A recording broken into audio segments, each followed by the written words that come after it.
Hi friends, welcome to our channel.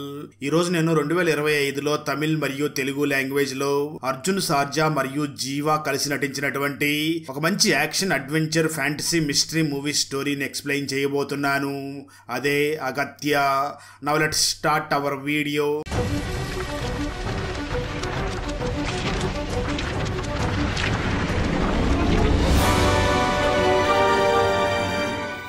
Open చేస్తే movie starting లో Agathiya movie director అవ్వాలి అని ఒక ప్రొడ్యూసర్ దగ్గరికి వెళ్లి కథ చెప్పి ఆ స్టోరీని మూవీగా తీస్తూ ఉంటాడు. అయితే ఆ మూవీ సగం కంప్లీట్ అయిన సమయంలో ఆ మూవీలో హీరోయిన్ గా నటిస్తున్న అమ్మాయి మరొక అబ్బాయిని లవ్ చేసి అక్కడి నుంచి ఊరు వదిలి వెళ్లిపోయి ఉంటుంది. దాంతో ప్రొడ్యూసర్ అగత్యకి ఫోన్ చేసి రేపటి నుంచి మన మూవీ షూటింగ్ ని ఆపేయాలి అని చెప్తాడు. ఆ మాటలు విన్న అగత్య అంటే నా జీవితం నాశనం అయిపోయిందా అని చాలా బాధపడుతూ ఉంటాడు. అగత్య మరియు లాస్య చిన్నప్పుడు స్కూల్ టైం నుంచే ప్రేమించుకుంటూ ఉంటారు. ఆ తర్వాత రోజు లాస్య అగత్య దగ్గరికి వచ్చి ఒక ఐడియా ఇస్తుంది. లాస్య అగత్యని చూసి, నువ్వు మూవీ షూటింగ్ చేయడం కోసం ఒక సెట్ వేసావు కదా, ఆ సెట్ని మనం లీజుకి తీసుకుని దాన్ని ఒక స్కేరీ హౌస్ లాగా క్రియేట్ చేసి టికెట్ పెట్టి ప్రజల్ని అలౌ చేస్తే మనకు బాగా డబ్బులు వస్తుంది. ఈ సెట్ పాండిచ్చేరికి బాగా దగ్గరగా ఉంది. విజిటర్స్ టూరిస్టులు కూడా చాలా ఎక్కువ మంది వస్తూ ఉంటారు. దాంతో మనం పెట్టిన డబ్బులే కాకుండా మనకు చాలా ఎక్కువ ఆదాయం వస్తుంది అని అంటుంది. ఆ మాటలు విన్న అగత్య కూడా దానికి ఒప్పుకుని వెంటనే నేను వెళ్ళి అమ్మతో మాట్లాడి వస్తాను అని తన అమ్మ దగ్గరికి వెళ్తాడు. నిజానికి ఇక్కడ తన అమ్మ మనకు చూపించరు, కానీ తన అమ్మ అనారోగ్య సమస్యలతో బాధపడుతూ ఉంటుంది. దాంతో అగత్య తన మదర్ని చూసి చాలా బాధపడి ఏడుస్తూ ఉంటాడు. కట్ చేస్తే ఆ తర్వాత రోజు అగత్య మరియు లాస్య వాళ్ళు అనుకున్నట్లుగానే ఆ మూవీ కోసం వేసిన సెట్టింగ్ ని లీజుకి తీసుకుని దాన్ని ఒక స్కేరీ హౌస్ లాగా క్రియేట్ చేసి దాని ఓపెనింగ్ ని కూడా చాలా గ్రాండ్ గా యోగిబాబుతో చేపిస్తారు. ఆ తర్వాత ప్రజలు చాలా మంది అక్కడికి వచ్చి దాన్ని చూసి చాలా ఎంజాయ్ చేస్తూ ఉంటారు. దాంతో అగత్య అండ్ టీమ్ కి కూడా చాలా డబ్బులు వస్తూ ఉంటాయి. అలాంటి సమయంలోనే ఒకరోజు లాస్య అగత్యాన్ని చూసి, మనం కూడా ఈ బంగ్లా మొత్తం చూడలేదు కదా అని ఇద్దరు ఆ బంగ్లా వెనక్కి వెళ్ళి తిరిగి చూస్తూ ఉంటారు. అప్పుడే అక్కడ వాళ్ళకి ఒక అండర్ గ్రౌండ్ ఉండడం గమనిస్తారు. దాంతో ఇద్దరు కూడా లోపలికి వెళ్ళగా అక్కడ చాలా పెద్ద పియానో ఒకటి ఉంటుంది. దాన్ని చూసిన లాస్య వెంటనే ఆ పియానోని ప్లే చేయడం మొదలు పెడుతుంది. అలా లాస్య పియానోని ప్లే చేయడం మొదలు పెట్టడంతో ఆ మ్యూజిక్కి పక్కనే ఉన్న డోర్స్ కొంచెం కొంచెంగా ఓపెన్ అవుతూ ఉంటాయి. ఆ తర్వాత ఆ డోర్స్ పూర్తిగా ఓపెన్ అవ్వడంతో ఇద్దరు లోపలికి వెళ్ళి చూసి షాక్ అవుతారు. నిజానికి అక్కడ ఒక అమ్మాయి హస్తి పంజరం ఉంటుంది. దాంతో వెంటనే బయటకు వచ్చి అక్కడ ఉన్న పియానో లోపల ఏమైనా ఉంటుంది అని పియానో లోపల చూడగా అక్కడ ఒక బాక్స్ ఉంటుంది. నిజానికి అది ఒక ఫిలిం బాక్స్. అంటే పాతకాలంలో ఫొటోస్ వీడియోస్ అన్నీ కూడా దాంట్లోనే స్టోర్ చేస్తూ ఉంటారు. దాంతో అగత్య వెంటనే దాన్ని ఓపెన్ చేయడానికి ట్రై చేయగా అక్కడ ఉన్న లైట్ ఫ్లిక్కరింగ్ అవుతూ ఉంటుంది. ఆ తర్వాత అగత్య ఆ బాక్స్ ని ఓపెన్ చేయగా అక్కడ తనకి అర్జున్ ఫేస్ కనిపించడంతో షాక్ అయ్యి వెంటనే ఆ బాక్స్ ని క్లోజ్ చేస్తాడు. దాంతో అగత్య వెంటనే లాస్యకి మరియు తన ఫ్రెండ్ కి జరిగిందంతా కూడా చెప్తాడు. ఆ మాటలు విన్న లాస్య మరియు అగత్య ఫ్రెండ్ కూడా షాక్ అవుతారు. అప్పుడు అగత్య ఆ ఫిలిం బాక్స్ ని ప్రొజెక్టర్ కి కనెక్ట్ చేసి చూడాలి అని దాన్ని ప్రొజెక్టర్ కి కనెక్ట్ చేస్తాడు. దాంతో అందులో ఉన్నదంతా కూడా కనిపించడం మొదలవుతుంది. ఇక్కడే స్టోరీ గతానికి వెళ్తుంది. ఈ ఫిలిం బాక్స్ లో రికార్డ్ అయి ఉన్నదంతా కూడా బ్రిటిష్ వారి కాలంలో జరిగి ఉంటుంది. అందులో అర్జున్ అనే వ్యక్తి చాలా పెద్ద ఔషధాలను తయారు చేస్తూ మంచి పేరున్న వైద్యుడిలాగా ఉంటాడు. తను చాలా రకాల వ్యాధులకి మందుల్ని తయారు చేసి ఫ్రీగా అందిస్తూ ఉంటాడు. ఈ అర్జున్ వేరు దేశాలు తిరిగి పరిశోధనలు చేసి చివరికి ఆ పాండిచ్చేరి దగ్గరికి వచ్చి ఉంటాడు. ఆ సమయంలోనే అర్జున్ చార్లెస్ అనే పేరుని చాలా సార్లు విని ఉంటాడు.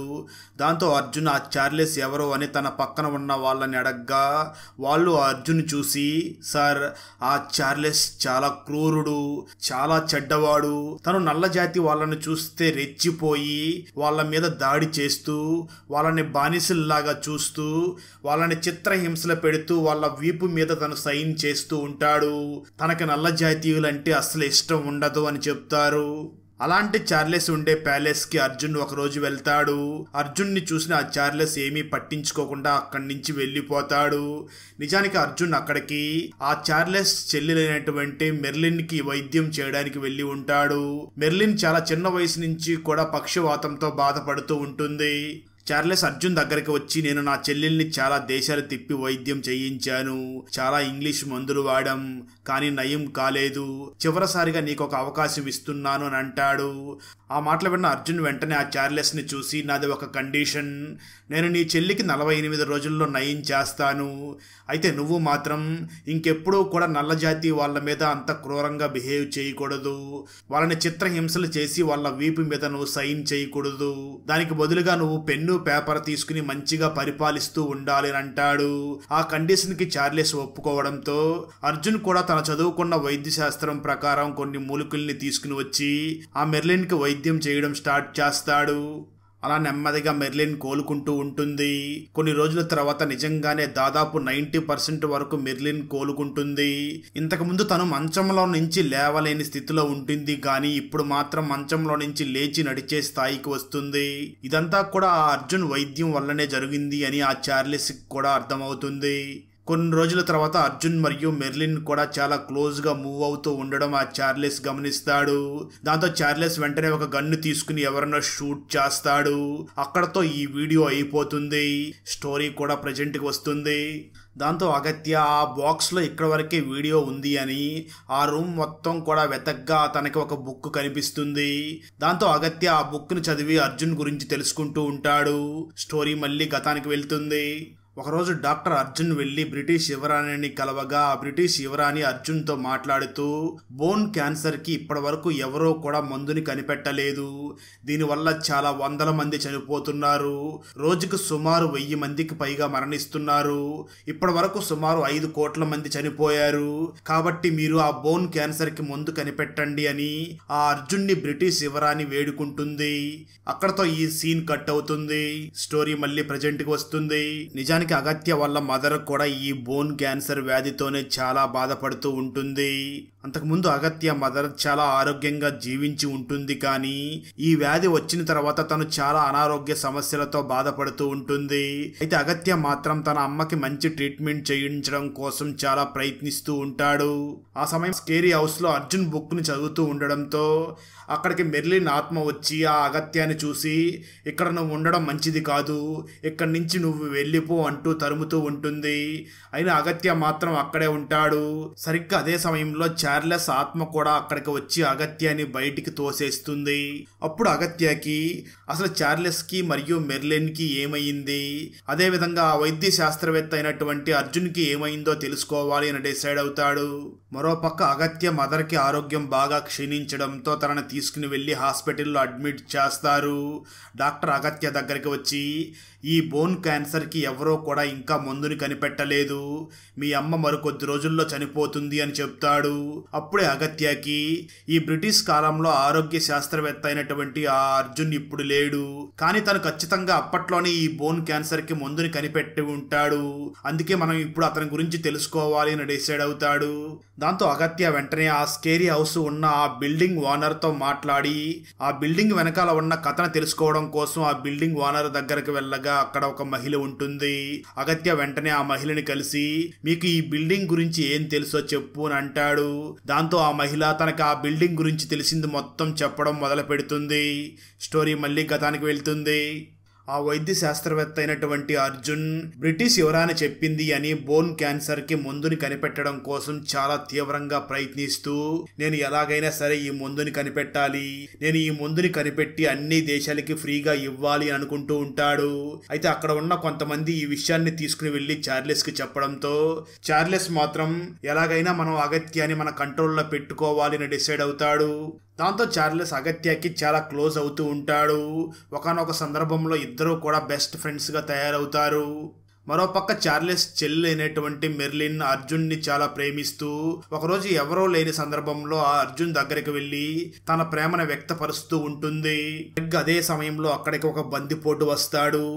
ఈ బ్రిటిష్ వాళ్ళు ఇండియన్స్ ని చాలా చిత్రహింసలు పెడుతున్నారు అని ఆ బందిపోటు అక్కడికి వచ్చి బ్రిటిష్ యువరాణి అయినటువంటి మెర్లిన్ ని చంపడానికి అక్కడికి వచ్చి ఉంటాడు. అర్జున్ వెంటనే ఆ బందిపోటుని చూసి, నువ్వు బ్రిటిష్ యువరాణి అయినటువంటి మెర్లిన్ ని చంపడానికి వచ్చావని నాకు తెలుసు, కానీ నువ్వు అనుకున్నట్లు బ్రిటిష్ యువరాణి అంత చెడ్డది కాదు, దానికి వేరే వాళ్ళు ఉన్నారు, మీరు మెర్లిన్ ని ఏమీ చేయకుండా ఇక్కడి నుంచి వెళ్ళిపోండి అని అంటాడు. అయితే ఆ బందిపోటు మాత్రం అర్జున్ చెప్పిన మాటలు వినకుండా ఆ మెర్లిన్ ని చంపడానికి వెళుతూ ఉండడంతో అర్జున్ ఆ వ్యక్తి మీద దాడి చేసి తనని కొడతాడు. ఆ తర్వాత అర్జున్ మళ్ళీ ఆ బందిపోటుకి అయిన గాయాలకు కూడా తనే ట్రీట్మెంట్ చేస్తాడు. మరోపక్క అర్జున్ మరియు మెర్లిన్ ఇద్దరు కూడా ప్రేమించుకుంటున్న విషయం చార్లెస్కి తెలిసిపోతుంది. దాంతో ఒకరోజు చార్లెస్ అర్జున్ని డిన్నర్కి ఇన్వైట్ చేసి చార్లెస్ ఒక ప్లాన్ ప్రకారం గన్నుతో ఆ అర్జున్ని షూట్ చేసి చంపేస్తాడు. ఇదంతా కూడా ఆ అర్జున్ బోన్ క్యాన్సర్ కి మందు కనిపెట్టేసిన తర్వాతనే చంపేస్తాడు. ఎందుకంటే ఆ మందుని చార్లెస్సే కనిపెట్టాడు అని అన్ని దేశాలకి తెలిసి వాళ్ళందరూ కూడా తననే పొగడడం కోసం ఆ విధంగా అర్జున్ని చంపేస్తాడు. ఆ వెంటనే అర్జున్కి దేశద్రోహి అనే బిరుదునిచ్చి ఎవరికీ తెలియకుండా అర్జున్ ఆత్మ కూడా బయటికి రాకుండా ఉండడం కోసం ప్రీ ప్లాన్డ్ గా ఒక సమాధిని కూడా కడతాడు. ఈ విషయం కేవలం ముగ్గురికి మాత్రమే తెలిసి ఉంటుంది. ఒకటి చార్లెస్, రెండు చార్లెస్ వైఫ్ కి, అలాగే చార్లెస్ చెల్లెలైనటువంటి మెర్లిన్ కి మాత్రమే తెలిసి ఉంటుంది. అప్పుడే కొంతమంది బందిపోటులు అక్కడికి రావడంతో వాళ్ళందరితో కూడా ధీటుగా అటాక్ చేసి చార్లెస్ వాళ్ళందరినీ కూడా చంపేస్తాడు. ఆ చార్లెస్ కొంతమంది బందిపోట్లని చంపేయడంతో ఈసారి చాలా మంది బందిపోట్లు అక్కడికి వస్తారు. దాంతో చార్లెస్ భయపడి వెంటనే ఒక సమాధి లోపలికి వెళ్లి దాక్కుంటాడు. ఆ సమాధి ఎలా ఉంటుంది అంటే ఒకసారి ఎవరైనా లోపలికి వెళితే తిరిగి బయటికి రాలేని విధంగా ఉంటుంది. అయితే ఆ చార్లెస్ ఆ సమాధి లోపలికి వెళ్ళేటప్పుడే అర్జున్ కనిపెట్టిన మెడిసిన్ని, ఆ బుక్ని తనతో పాటు తీసుకుని వెళ్ళిపోయి ఉంటాడు. అక్కడికి వచ్చిన బందిపోట్లు ఆ ప్యాలెస్ని, అక్కడ ఉన్న మనుషులందరినీ కూడా తగలబెట్టేస్తారు. అలా తనకు తెలిసింది మొత్తం ఆ బిల్డింగ్ ఓనర్ ఆ అగత్యకి చెప్తుంది. దాంతో అగత్యకి ఒక విషయం క్లియర్గా అర్థమవుతుంది. అదేమిటి అంటే అర్జున్ కనిపెట్టిన బుక్ని, ఆ మెడిసిన్ బయటికి తీసుకురావాలి అంటే ఆ సమాధి లోపల ఉన్న చార్లెస్ని బయటికి తీసుకుని వచ్చి ఆ చార్లెస్ యొక్క ఆత్మని చంపేయాలి. ఆ తర్వాత ఆ బుక్లోని మెడిసిన్ని మనం తీసుకోవచ్చు అని ప్లాన్ చేస్తాడు. అలాగే ఆ మెడిసిన్ మన చేతికి వచ్చిన తర్వాత ఆ సమాధిని, అలాగే ఆ చార్లెస్ని కూడా సమూలంగా నాశనం చెయ్యాలి అని డిసైడ్ అవుతాడు. దాంతో అగత్య, లాస్య అలాగే అగత్య ఫ్రెండ్ ముగ్గురు కలిసి ఆ బంగ్లా లోపలికి వెళ్ళి ఆ చార్లెస్ యొక్క సమాధిని వెతికి దాన్ని ఓపెన్ చేయడానికి చాలా ప్రయత్నిస్తారు. అయితే అది ఎంత ప్రయత్నించినా ఓపెన్ అవ్వదు. అప్పుడే వాళ్ళకి ఆ సమాధికి కట్టి ఉన్న ఒక గొలుసు కనిపించడంతో దాన్ని లాగడంతో అప్పుడు ఆ డోర్ ఓపెన్ అవుతుంది. వాళ్ళు అనుకున్నట్లుగానే లోపల ఆ శాస్త్రవేత్త అర్జున్ కనిపెట్టినటువంటి మెడిసిన్, అలాగే తను రాసిన ఆ బుక్ కూడా అక్కడే ఆ చార్లెస్ సమాధి దగ్గర ఉంటుంది. దాంతో అగత్య వెంటనే లోపలికి వెళ్ళి ఆ మెడిసిన్ ని తీసుకుని ఆ సమాధిని కాల్ చేస్తాడు. ఇక్కడ ఒక విచిత్రమైన సంఘటన జరుగుతుంది. ఎప్పుడైతే చార్లెస్ సమాధిని కాల్ చేశారో ఇప్పుడు ఆ చార్లెస్ ఆత్మ చాలా శక్తివంతంగా తయారైపోతుంది. దాంతో ఆ చార్లెస్ ఆత్మ మేలుకొని అగత్యాని, లాస్యాని అలాగే అగత్య ఫ్రెండ్ ని చంపడం కోసం అక్కడ ట్రై చేస్తూ ఉంటుంది. అదేవిధంగా ఆ చార్లెస్ ఆత్మ అర్జున్ కనిపెట్టిన ఆ మెడిసిన్ బుక్ను కూడా కాల్ చేయడం కోసం చాలా ట్రై చేస్తూ ఉంటుంది. అగత్య ఆ చార్లెస్ ఆత్మతో పోరాడలేకపోతూ ఉంటాడు.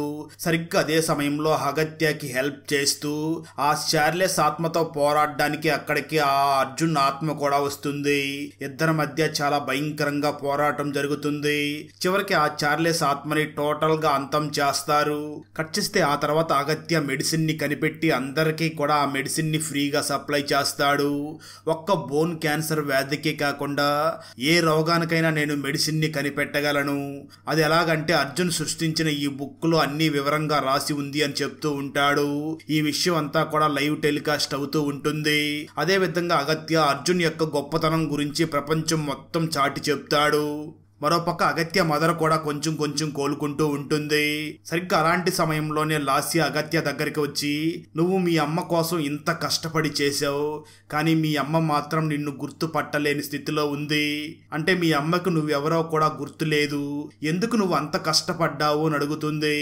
ఆ మాటలు విన్న అగత్య మాత్రం లాస్యాని చూసి, అమ్మ నన్ను గుర్తుపట్టలేకపోవచ్చు, కానీ మా అమ్మ నా కళ్ళ ముందరే ఉంది కదా, అమ్మ కోసం ఎంతైనా కష్టపడవచ్చు, ఈ ప్రపంచంలో అమ్మ తప్ప గొప్పది ఏదీ లేదు అని అంటాడు.